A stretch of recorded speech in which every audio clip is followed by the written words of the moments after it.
हाँ शिवोहम। शिवम आवाज आ रही है।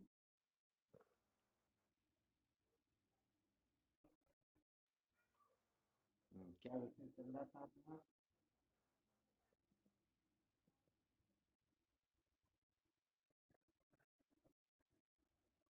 संसार को बनाए रखकर कभी भी सत्य का साक्षात्कार नहीं किया जा सकता। बहुत बहुत अच्छी बात है।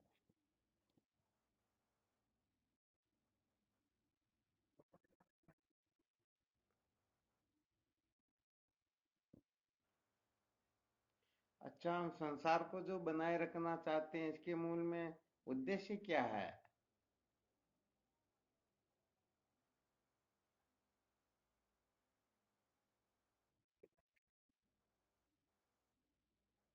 नहीं, सत्य का जब साक्षात्कार करना हो तब सूत्र ये है कि संसार को बनाए रखकर कभी भी सत्य का साक्षात्कार नहीं किया जा सकता। फिर भी हम संसार को बनाए रखने की कामना करते हैं, इसके मूल में उद्देश्य क्या है?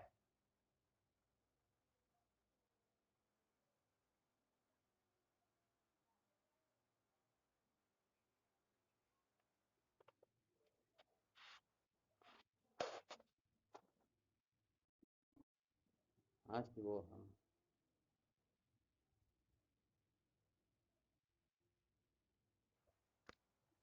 क्या उद्देश्य हो सकता है?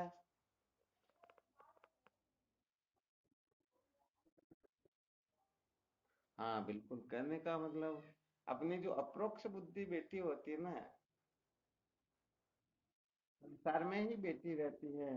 अर्थात हम सुख तो चाहते हैं परंतु संसार को बनाए रखकर फिर सुखी होना चाहते हैं।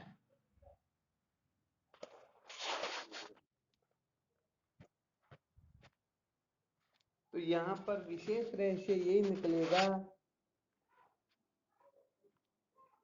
कि वास्तव में वह भले ही सुख को चाह रहा हो परंतु उसे सच्चा सुख कभी भी मिलेगा। हाँ, उसे सच्चा सुख थोड़ी मिलेगा। अथवा ऐसा समझना चाहिए कि वह कभी भी अविद्या के बंधन से मुक्त नहीं हो सकेगा। सुख भले ही उसे मिल जाएगा। यहाँ पर थोड़ा यह रहस्य समझ लेना चाहिए।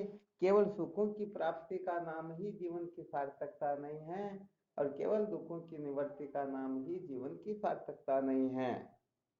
ऐसा समझना चाहिए।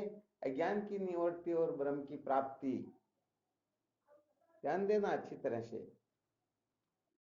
मोक्ष का जो स्वरूप बताया गया है, सर्व दुखों की अत्यंत निवृत्ति और परमानंद की प्राप्ति का नाम मोक्ष होता है। यदि केवल दुखों की निवृत्ति का नाम ही मोक्ष कह दिया जाए तो सुषुप्ति अवस्था में भी दुखों की निवृत्ति हो जाती है। और प्राप्ति को ही यदि मोक्ष कहें तो ये इस प्रकार का सुख तो कितने लोगों को मिलता है, तो फिर उस सुख को ही वह मोक्ष सुख समझ लेंगे। इसलिए विशेष बात यह है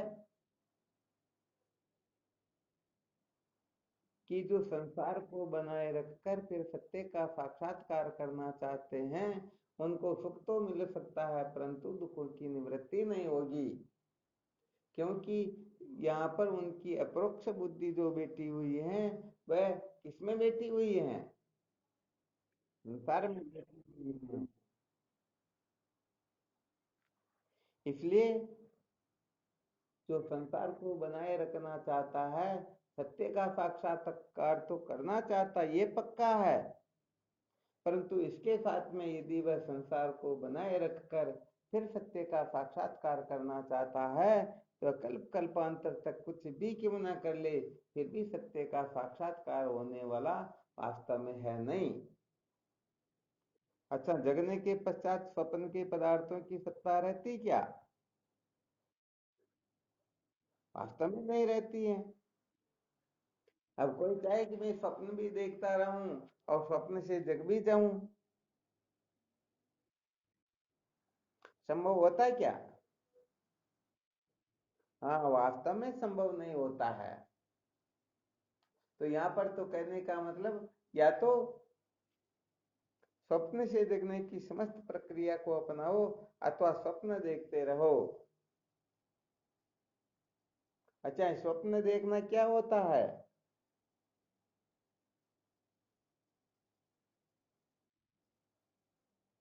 कुछ स्वप्न का वर्णन कर सकते हैं क्या? स्वप्न देखना क्या होता है?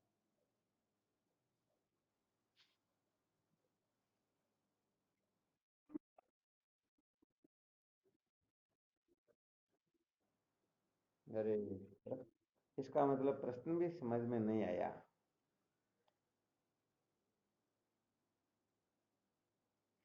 स्वप्न कैसे होता है ये नहीं प्रश्न किया जा रहा, बल्कि स्वप्न देखना क्या है।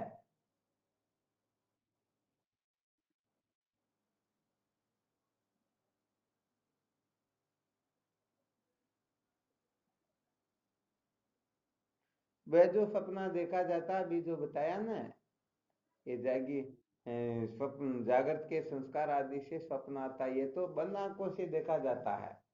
मैं खुली आंखों से सपना देखा जाता है। साधक लोग संसार में इस प्रकार के प्राणी मात्र स्वप्न देख रहे हैं, वो स्वप्न क्या है?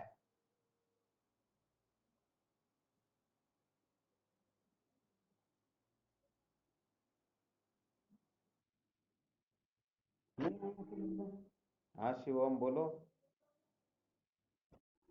हाँ शिवोहम। जागृत अवस्था में जो देखा जाता है उस स्वप्न का वर्णन करना है। हाँ शिवोहम। कौन सा स्वप्न देखते हैं जागृत अवस्था में?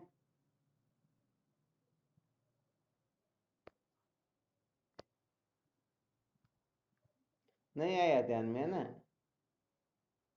जबकि प्राणी मात्र यही स्वप्न देख रहे हैं। क्या हुआ? एक बार वापस बोलो।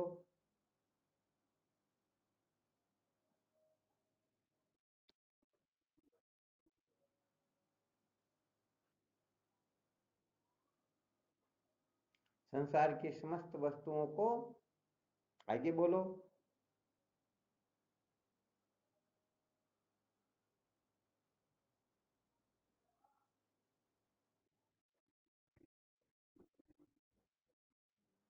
बहुत बहुत अच्छी बात, संकेत किया, बहुत अच्छा किया।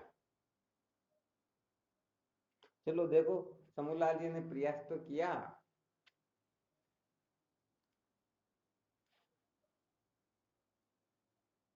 और भी कोई संकेत कर सकते हैं?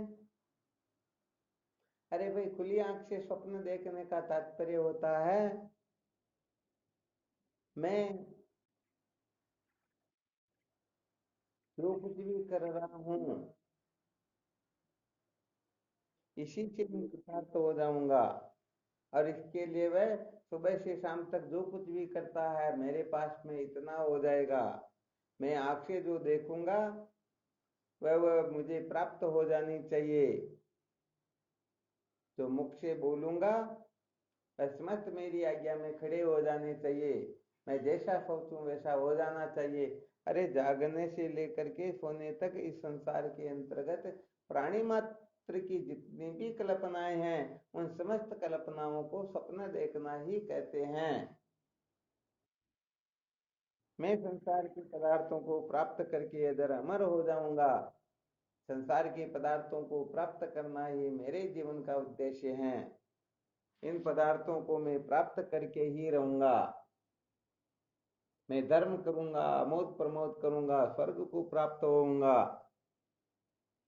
ये क्या है?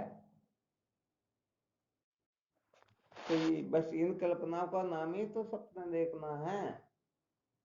तो जागृत अवस्था में जितने भी जीव अनेक प्रकार की कल्पनाएं किया करते हैं उन समस्त कल्पनाओं का नाम ही स्वप्न होता है। तो बताओ, जो स्वप्न देखने में ही लगे हुए हैं वह कभी भी सत्य का साक्षात्कार कर पाएंगे? हाँ, सचमुच में जो स्वप्न देखने में लगे हुए हैं कभी भी सत्य का साक्षात्कार कर नहीं पाएंगे। इसलिए सबसे पहले स्वप्न देखना छोड़ना पड़ता है। क्या देखना छोड़ना पड़ता है? हाँ, सपना देखना छोड़ना होता है।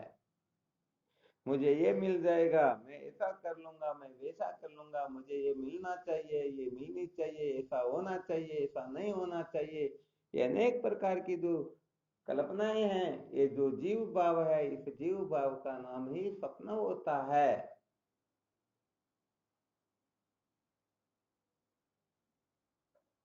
तो वही यहाँ पर ये बात स्पष्ट करके बताई जा रही है कि जब तक हम स्वप्न देखते रहेंगे, जब तक संसार को सत्य प्रिय रमणीय समझते रहेंगे, जब तक संसार के पदार्थों के प्रति हम कुछ न कुछ आग्रह बनाए रहेंगे, तो समझ लेना चाहिए अभी तक ये सत्य का साक्षात्कार करने की जिज्ञासा तड़पन जागृत अभी इनके अंतर्गत हुई नहीं। आ रहा है समझ में?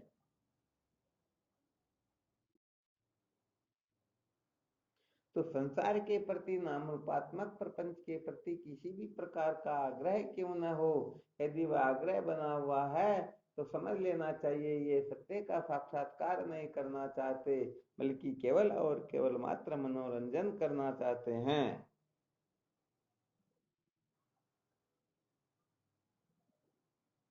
बिल्कुल क्लियर समझ में आ रहा है क्या? हाँ, बिल्कुल सत्य बात है। तो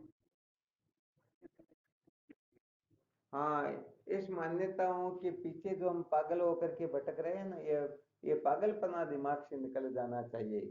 जो कर रहे करते रहो, उसके लिए हम कुछ नहीं कहते हैं, परंतु आग्रह जो होता है, बुद्धि फलम आग्रह, ज्ञान का फल होता है समस्त आग्रहों से मुक्त हो जाना। अब हम आग्रह का त्याग नहीं करना चाहते, तो कभी भी सत्य का साक्षात्कार करना हमारे लिए संभव होगा ही नहीं।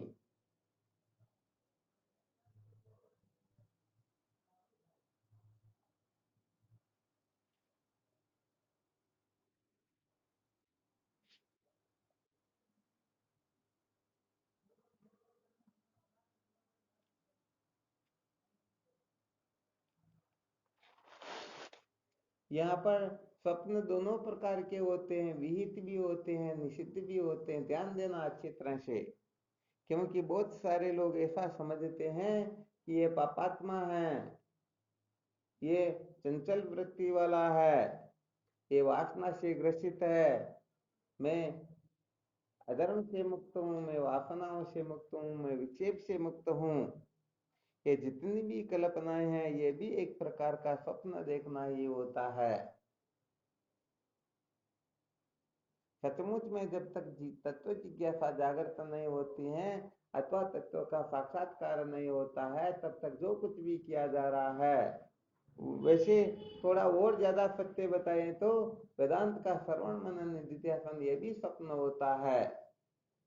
क्योंकि श्रवण मनन निधिध्यासन के पश्चात आगे की कक्षा जो है, वह कक्षा यदि आप अपने दिमाग से निकाल लेते हो, मैं तो श्रवण मनन निध्यासन से ही कृतार्थ हो गया हूँ, हो जाऊंगा, इसके आगे जो ब्रह्माकार वृत्ति का उदय होना अथवा विद्या का मूल सहित भस्मीभूत होना, उसका कोई औचित्य नहीं है। तो समझो अभी तक हम स्वप्न ही देख रहे हैं, सचमुच में हम सत्य का साक्षात्कार करना नहीं चाहते।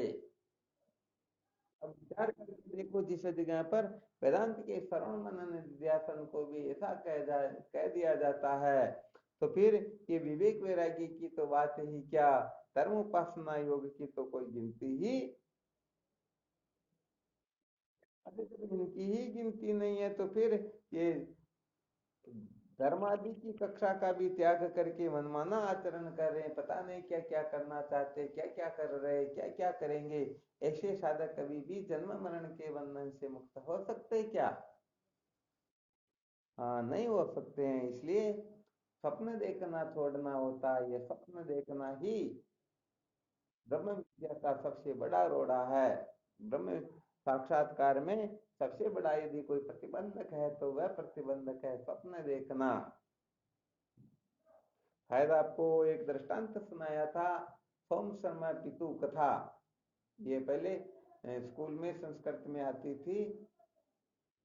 एक कहने का मतलब कोई ब्राह्मण था, हमेशा भिक्षा याचना करके अपनी उदर पूर्ति किया करता था। तो कभी एक मूठी कभी दो मूठी, ज्यादा से ज्यादा इतना तो होता नहीं था। लोग बहुत कम रखते थे, अथवा समझो उनका 5 घर का ही विधान था। 5 घर में जो उनको मिलता वो आटा लेकर के आते, दोनों समय भोजन बना लेते, और जो एक मुट्ठी आधी मुट्ठी दो मुट्ठी बच जाती उनको एक घड़े में भर दिया करते। एक बार क्या होता है, जब घड़ा 90% भर गया, समझो 90-95%, शायद 1-2 दिन में 5 दिन में वो घड़ा भर जाएगा।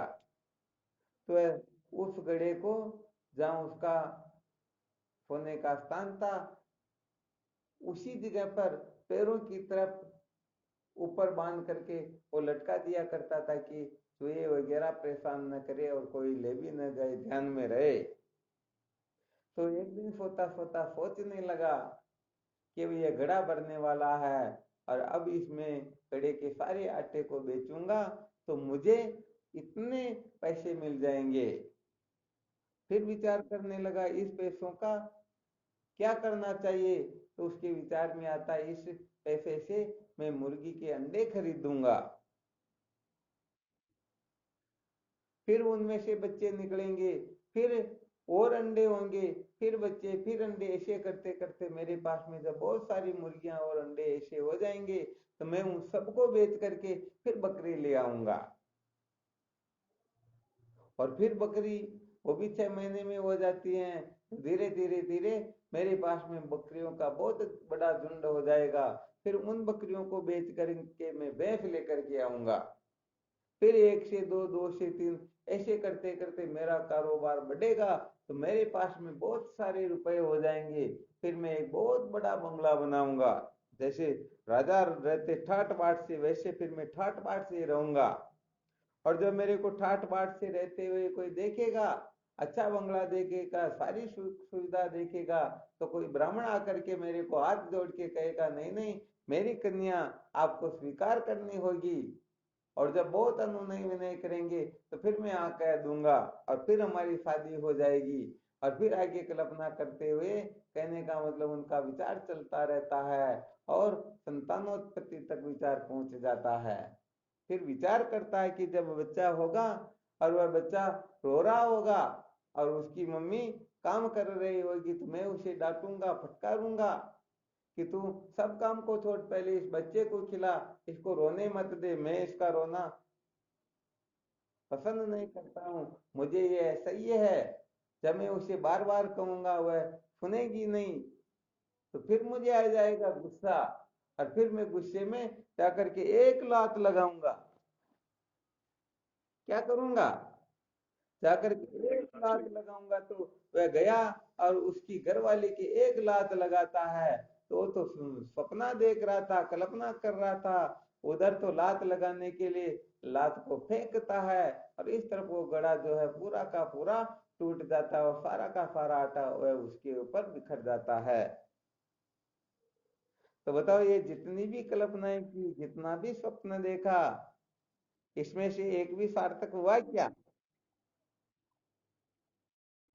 सार्थक नहीं हुआ ना।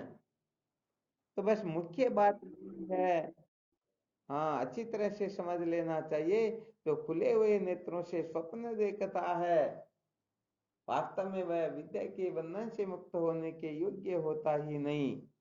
यदि अविद्या के बंधन से मुक्त होना है तो सर्वप्रथम स्वप्न देखना बंद करना होगा।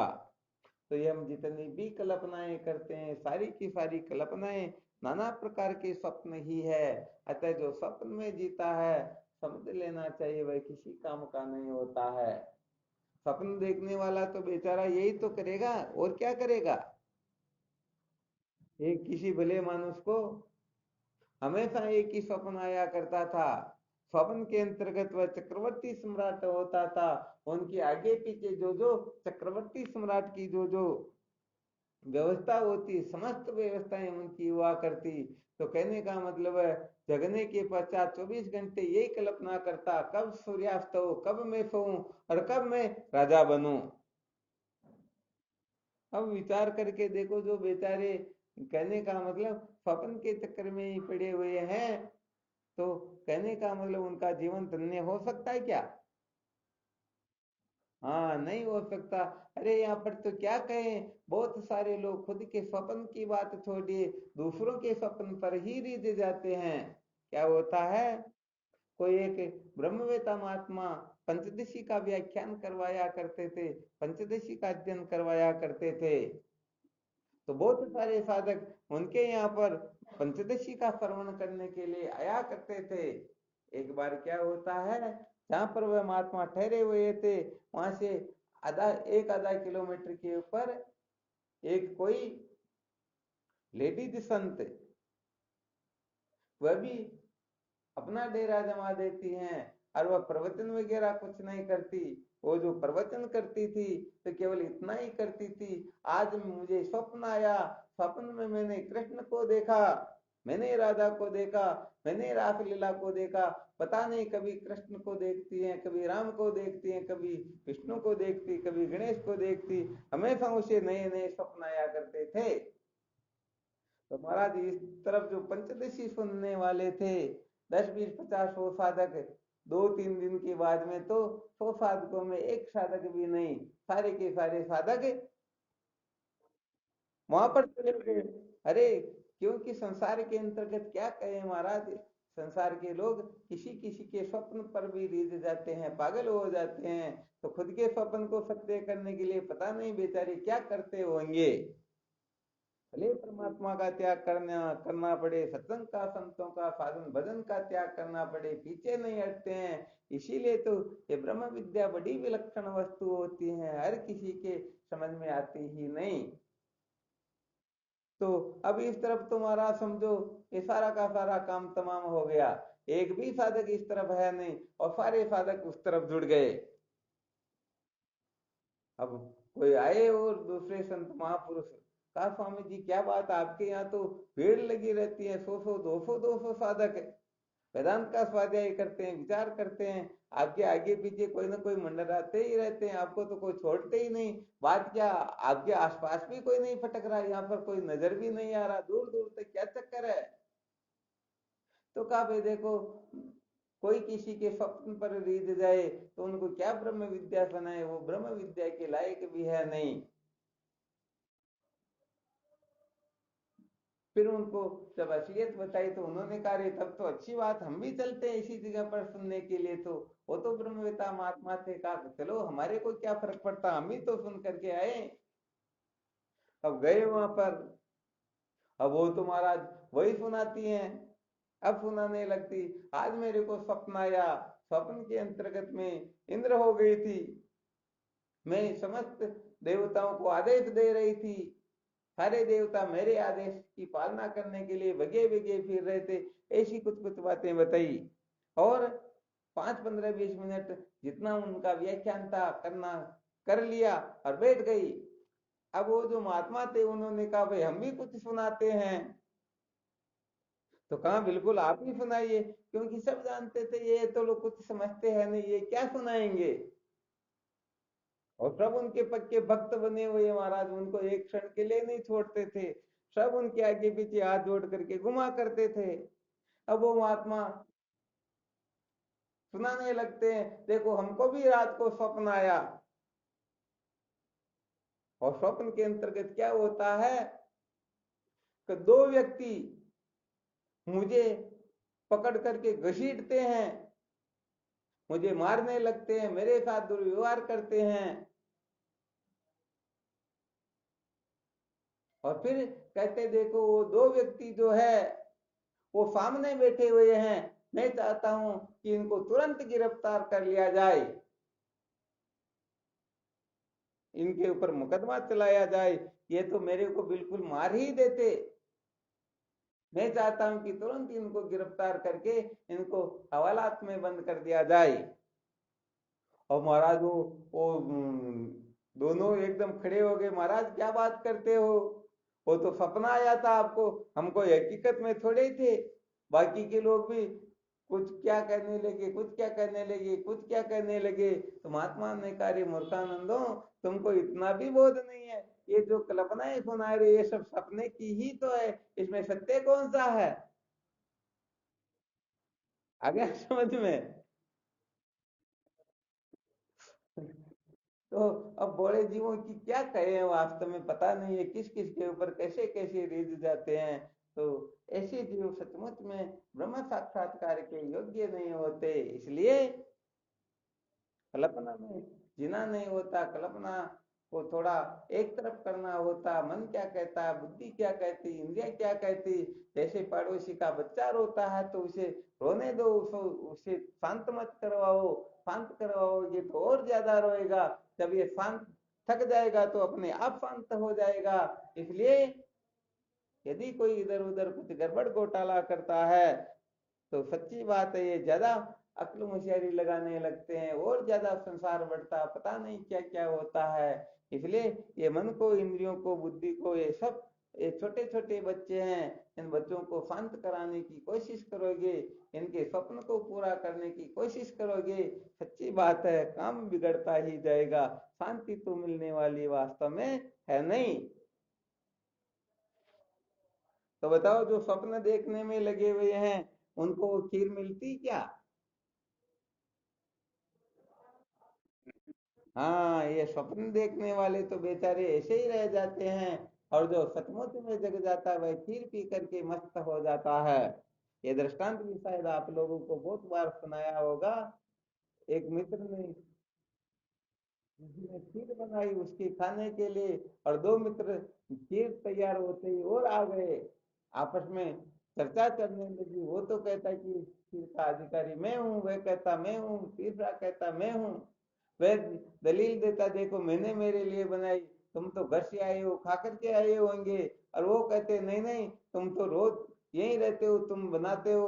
अरे हम तो तुम्हारे मेहमान हैं, अतिथि देवो भव है, अतिथि का सत्कार करना चाहिए, तुम भूखे रहो तो रहो, हमको खानी चाहिए। ऐसे करके बहुत सारी बातें होती हैं। अब फिर एक व्यक्ति की ही है, निर्णय कर लेते हैं, चलो ऐसा काम करते हैं, सब सो जाते हैं। जिनको सबसे अच्छा स्वप्न आएगा उसी को खीर पीने को मिलेगी। सब निर्णय ले लेते हैं, निश्चय करके सो जाते हैं। प्रातः काल उठते ही तीनों एकत्रित होते हैं और कहने लगते, बताओ तुमको क्या स्वप्न आया? पता चले कि जिसको सबसे अच्छा स्वप्न आया उसी को खीर मिलेगी। अब एक व्यक्ति कहने लगता, एक मित्र कहता है, आज रात्रि को मैं राजा इंद्र हो गया। सारे देवता मेरे सामने हाथ जोड़ करके खड़े थे, मेरे हुक्म की पालना हो रही थी, सर्वत्र मेरी जय जयकार हो रही थी, मैं ही सब कुछ हो रहा था, मेरे सिवाय ये सारा का सारा जो है इनका कोई औचित्य नहीं था, मेरे आदेश की ही पालना हुआ करती थी। अब दूसरा कहने लगता, उसने सोचा कि इससे कमजोर सपना मैं सुनाऊं तो मुझे खीर थोड़े मिलेगी। तो उसने कहा, तुम तो केवल इंद्र बने थे, मैं तो ब्रह्मा हो गया था, ब्रह्मलोक में शासन कर रहा था, हे इस जगत की उत्पत्ति कर रहा था। ये अनेक प्रकार की वो बातें बताने लगे। अब तीसरे से कहा, भाई तुम भी कुछ कह। तो उसने कहा, भाई न तो मैं इंद्र बना न ब्रह्मा बना, मैं तो सो रहा था, और एकाएक कोई भूत प्रेत या कोई यक्ष आता है, आकर के एक लात लगाता मेरे को, मैं तो उछल करके नीचे गिर जाता। एकदम बैठता हूँ तो देखता हूँ वो यक्ष मेरे को मारने के लिए दौड़ रहा, मैं हाथ जोड़ करके गिड़गिड़ाने लगा, प्रार्थना करने लगा, मेरी कोई गलती हो तो बताओ, मुझे क्यों मार रहे हो, मैंने किया तो क्या किया? बिना कारण किसी को ऐसे थोड़े मारा जाता। ऐसी बातें कर ही रहे थे, तुरंत यक्ष बोला, यदि तुम मेरी आज्ञा का पालन करोगे तो मैं तुझे जीवित छोड़ दूंगा, और यदि नहीं किया तो अभी का अभी तुझे खत्म कर दूंगा। उसने कहा, आपकी आज्ञा क्या हुआ तो बताओ। तो यक्ष ने कहा, ये खीर पड़ी हुई इसको पी ले, थोड़ी बहुत भी रख दी तो मैं तेरे को खत्म कर दूंगा। तो क्या करूं, मुझे तो उस यक्ष ने बहुत मारा, बहुत मारा, बहुत मारा, तो मैं तो उसके भय से खीर को पी लिया, वापस हो गया।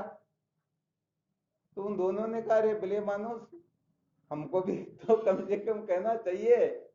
तो कहा, आपको कैसे कहूं, आप तो स्वर्ग के अंतर्गत राजा बने हुए थे, और आप ब्रह्मलोक में थे, मैं अब स्वर्ग लोक ब्रह्मलोक कहाँ कहाँ ढूंढू, इसलिए मैं तो पीछे हो गया। तो विचार करके देखो, क्या स्वप्न देखने वाले सचमुच में खीर पीने के अधिकारी होते हैं क्या? हाँ, ये इस संसार में जो ये खुले नेत्रों से जो स्वप्न देख रहे हैं, अरे वास्तव में वर्णन किया जाए तो प्रत्येक व्यक्ति का स्वप्न बड़ा निराला होता है। प्रत्येक व्यक्ति के अंतःकरण में अनंत अनंत अनंत कल्पनाएं भरी हुई हैं। एक क्षण के अंतर्गत पता नहीं कितनी कल्पनाएं कर लेते हैं। मैं ऐसा करूंगा तो ऐसा हो जाएगा, ऐसा करूंगा तो ऐसा वैसा हो जाएगा। अरे पता नहीं, यदि वर्णन करने लगे, अपने मन की कल्पना का भी वर्णन करने लगो, तो कहने का मतलब कल्प कल्पांतर व्यतीत हो जाए फिर भी पूरा होगा नहीं।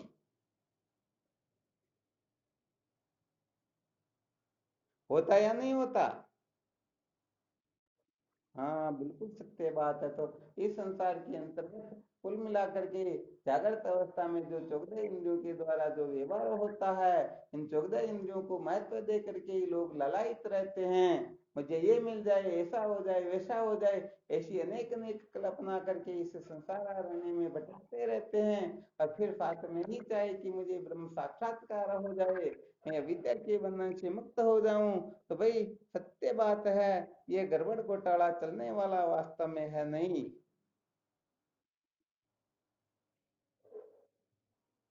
तो कहने का मतलब यहाँ पर कामी भी स्वप्न देखते हैं, क्रोधी भी स्वप्न देखते हैं, लोभी भी स्वप्न देखते हैं।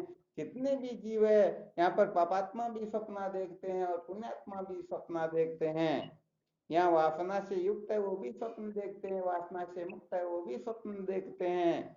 यहाँ पर जो विक्षेप में उलझे हुए हैं, जो विक्षेप से छूटे हुए सब सपना देखते हैं। तो जो स्वप्न को स्वप्न जानता है वही ब्रह्म विद्या का अधिकारी होता है। और जो स्वप्न को सत्य समझ करके अपने मन की कल्पनाओं को साकार करने के लिए अंत संत कल्पनाएं फिर और करता रहता है, तो इस कल्पनाओं के वशीभूत होकर के वह अनेक प्रकार के संकटों में गिरता रहता है, सदा सर्वदा दुखी रहता है।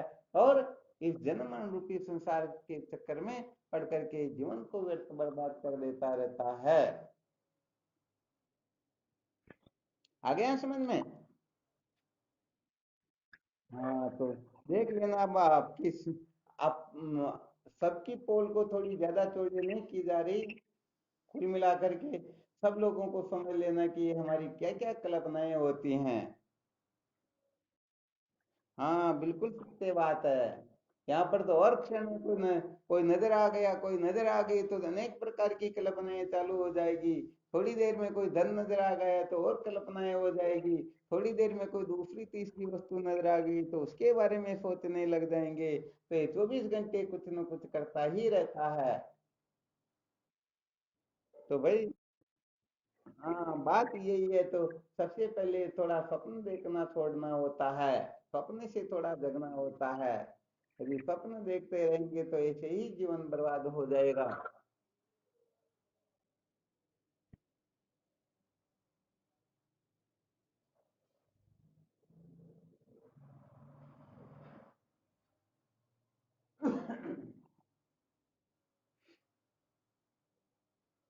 समझ में आया क्या बिंदु?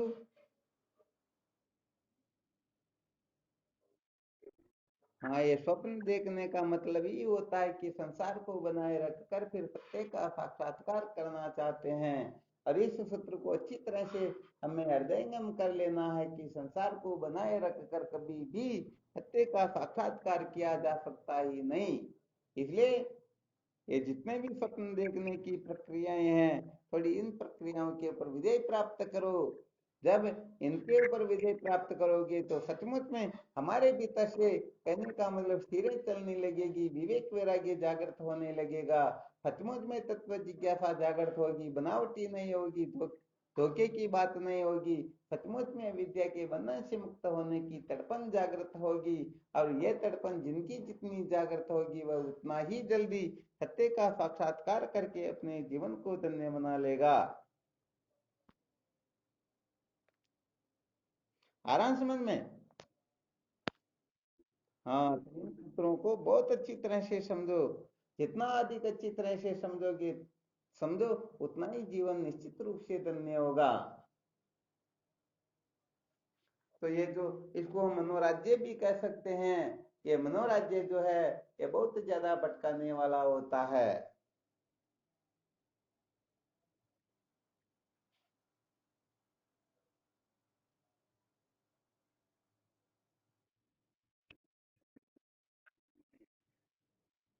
हाँ, ये तो सबका प्रत्यक्ष अनुभव, ऐसी कोई बड़ी बात नहीं है, क्योंकि किसी के अंतःकरण ये तो है ही नहीं कि उनके अंतःकरण कोई अलग तत्व से बने हुए हैं।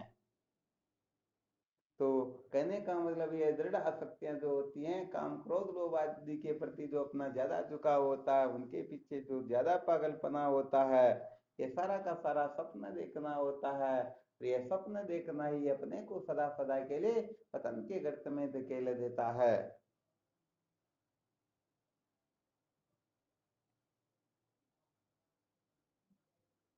कहने का मतलब ये है कि प्रत्येक क्रिया चेष्टा के अंतर्गत कोई भी क्यों ना हो, कोई भी क्रिया, जैसे समझ लीजिए हम व्हाट्सएप भी खोलते हैं तो सबसे पहले मन में ये रहता, सबसे पहले मेरे को उनकी चैट देखनी है, उन्होंने क्या उत्तर दिया, मेरी कल्पना के अनुसार होता या नहीं होता। हाँ, तो किसी भी क्षेत्र में चिंतन मनन करके देख लीजिए, तो ये कहने का मतलब ये काम क्रोध लोभ की जो भावनाएं हैं यही अपना पतन करवाती हैं। इसलिए सबसे पहले जीवन में चरित्र बल आदि की आवश्यकता होती है। सबसे पहले कम से कम हम शास्त्र विरुद्ध जो क्रियाएं हैं चेष्टाएं हैं उन सबसे थोड़ा ऊपर उठे, उनका त्याग करें और सचमुच में जीवन को धन्य बनाने के लिए अपनी एडी से चोटी तक का पसीना एक कर ले। ऐसा नहीं है कि मौज मस्ती मनोरंजन करते हुए हम सत्य का साक्षात्कार कर लेंगे। वास्तविक बात तो यह है, भोग भोगते हुए वजन भोगों का ही कारण हो जाया करते, मोक्ष का कदापि होता ही, अरे इनसे मोक्ष कभी प्राप्त होती ही नहीं। इसलिए मौज मस्ती मनोरंजन करते हुए कभी भी भगवत तत्व की प्राप्ति नहीं होती। इसको स्वर्ण अक्षरों में लिख लेना चाहिए।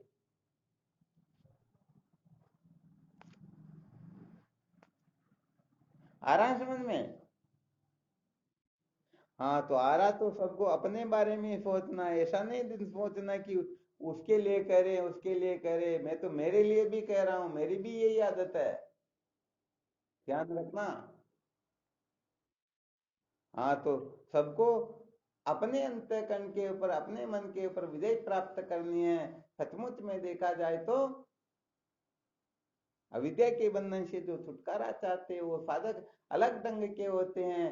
कहने का मतलब संसार में ये रोड़िया कदोड़िया दिशान लोग जीरिया खारिया पिरिया मौज मस्ती करिया, ओशान का व्यक्ति तो सचमुच में ब्रह्म साक्षात्कार तो बहुत दूर की बात है, धर्म की कक्षा भी उत्तीर्ण नहीं कर सकते हैं। इसलिए मौज मस्ती मनोरंजन का ब्रह्म विद्या में कोई स्थान नहीं है, यहाँ पर इनका कोई महत्व है ही नहीं। इसलिए एक महात्मा कहा करते थे, उनके पास में कोई साधक गया तो महात्मा ने स्पष्ट कह दिया, देखो भाई, पहले तुमको जो भी खाना हो खा लो, पीना हो जो पी लो, भोगना हो जो भोग लो, जो कुछ भी तुमको करना हो कर लो, सबसे निवृत्त होकर के मुक्त होकर के विरक्त होकर के आओ, हम चुटकी बजाएंगे और तुमको तत्व साक्षात्कार करवा देंगे। अरे चुटकी बजाने जितना समय लगता है वैसे इतना भी नहीं लगता है, फिर भी चुटकी बजाएंगे और तुमको मुक्त कर देंगे। तो यहाँ पर सत्य के साक्षात्कार के लिए कुछ नहीं करना होता है, असत्य के प्रति अपनी जो आस्थाएं बैठी हुई हैं, इन आस्थाओं के ऊपर विजय प्राप्त करने के लिए, इन आस्थाओं से छूटने के लिए, इन आस्थाओं का त्याग करने के लिए ही बहुत ज्यादा परिश्रम करना होता है। तो जितना उल्टा चला जाता है उसको उतना ही वापस आना होता है। लक्ष्य आ गया, उतरे नहीं और 100 किलोमीटर आगे चले गए, तो बताओ लक्ष्य को प्राप्त करने के लिए 100 किलोमीटर गए तो वापस 100 किलोमीटर उलट करके आना होगा या नहीं? हाँ, इसलिए परमात्मा तत्व से जितना दूर जाओगे उतना वापस आना होगा। इसलिए इस अनात्म चिंतन के निषेध का नाम ही अधर्म के त्याग का नाम, वासना के त्याग का नाम, विक्षेप के त्याग का नाम, अविवेक के त्याग का नाम, अज्ञान के त्याग का नाम वास्तव में ज्ञान होता है। यही जीवन का सार होता है। तो लोग धर्मानुष्ठान करने में लग जाते हैं, जबकि अधर्म का त्याग वास्तव में धर्म होता है, वासना का त्याग उपासना होती है, विक्षेप का त्याग योग होता है, विवेक का त्याग योग विवेक होता है और अज्ञान की निवृत्ति ही ज्ञान होता है। निवर्ति आत्मा अवश्य ज्ञातत्व नोपलक्षित। अज्ञान की निवृत्ति को ज्ञान कहते हैं। इसलिए ज्ञानी बनने के लिए हम बहुत सारे शब्दों का संग्रह करते रहेंगे। अच्छी बात है, बुरी बात नहीं है। कुछ समय के लिए उनको कुछ अंशों में उनको सुख की अनुभूति आदि भी होगी, सब कुछ ठीक है। परंतु मूल सहित विद्या भस्मीभूत होने वाली नहीं है, क्योंकि अज्ञान की निवृत्ति जब तक नहीं है तब तक कोई समझो सदा सदा के लिए कृतार्थ हुआ ही नहीं। आ गया समझ में? बहुत बहुत धन्यवाद। यदि आ गया हो तो स्वप्न देखना छोड़ो।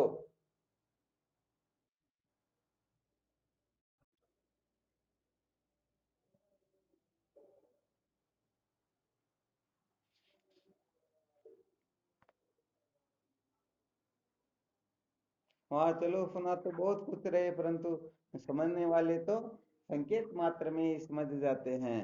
इसलिए हमेशा जो सुनाया जा रहा केवल अविद्या के ऊपर, अज्ञान के ऊपर ही प्रहार हो। कोई सोचते होंगे हमको ज्ञान की तो बात बताते ही नहीं। अरे भाई, वास्तव में ये ज्ञान की बात यही है, इसी का नाम ज्ञान है। काना आदतें हमारी इतनी बिगड़ी हुई है कि हम इनके बिना जी नहीं सकते। इस संसार में अमृत भी है लेकिन हम उसे पी नहीं सकते। तो कुल मिलाकर के सुखी होने की कला है कि अपने जो ये कल्पनाएं जो है, इन कल्पनाओं से अपने ऊपर विजय प्राप्त करो।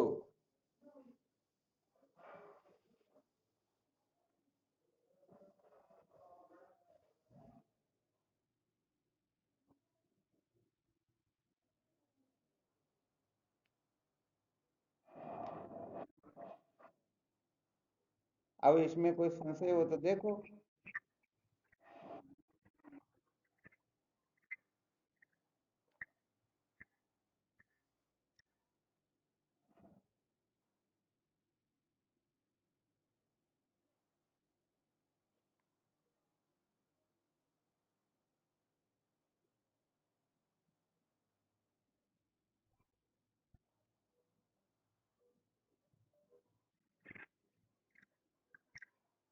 चलो ठीक, ठीक करो चिंतन मनन।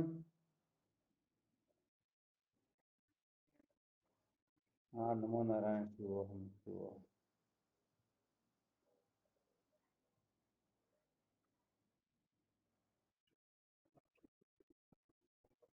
हाँ शिवोहम, नमो नारायण, हरिओम। हाँ शिवोहम।